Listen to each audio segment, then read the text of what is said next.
নমস্কার বন্ধুরা, কেমন আছো তোমরা? আজকে দারুণ একটি ভর্তা রেসিপি শেয়ার করব। ভাতের সাথে খেতে লাগে যা দুর্দান্ত।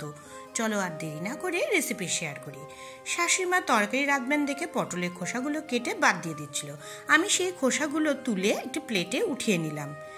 সাথে নিলাম একটি পেঁয়াজ, একটি গোটা রসুনের সব কোয়া আর কাঁচা লঙ্কা। যে যার মতন ঝাল খান সেভাবে কাঁচা লঙ্কা নেবেন। এবার গ্যাস অন করে কড়াই বসিয়ে কড়াইয়ের মধ্যে পটলের খোসাগুলো দিয়ে দিলাম, আর দিয়ে দিলাম কয়েক রসুন আর একটা কাঁচা লঙ্কা, আর দিয়ে দিলাম সামান্য পরিমাণে নুন। এবার দিয়ে দিলাম হাফ কাপ জল সব কিছু সেদ্ধ করার জন্য। সব কিছু এবার ঢেকে নিয়ে 3 থেকে 4 মিনিট আমি একদম লো ফ্লেমে সেদ্ধ হতে দিলাম।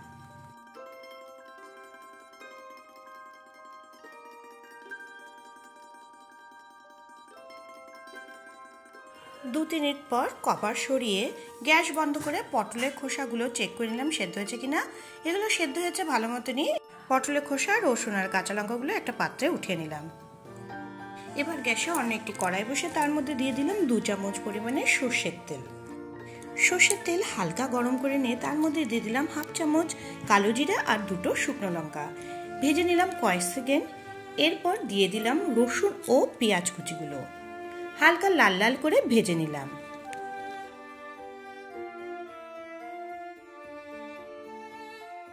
এবার সিদ্ধ করে রাখা পটলের খোসাগুলো দিয়ে দিলাম এর মধ্যে।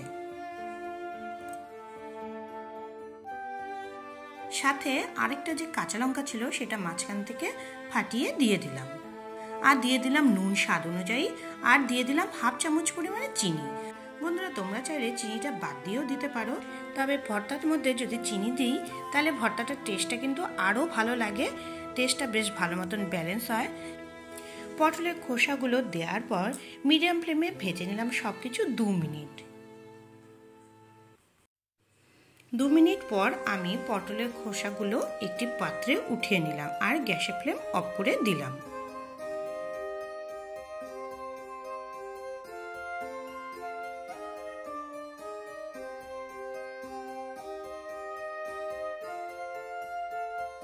পাঁচ মিনিটের মতন সবকিছু একটু ঠান্ডা করে নিলাম। এবার সবকিছু বেটে নেওয়ার পালা।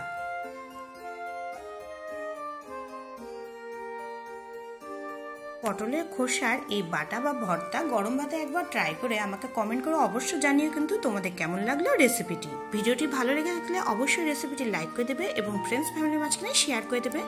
আর নতুন ভিউয়াররা আমার চ্যানেলটিকে অবশ্যই সাবস্ক্রাইব করে দেবে। পাশে বেল আইকনটিকে ক্লিক করে দেওয়ার সাথে নতুন নতুন রান্নার রেসিপি ব্লগ সবার আগে পাওয়ার জন্য। খুব ভালো থেকো, দেখা হবে পরের ভিডিওতে।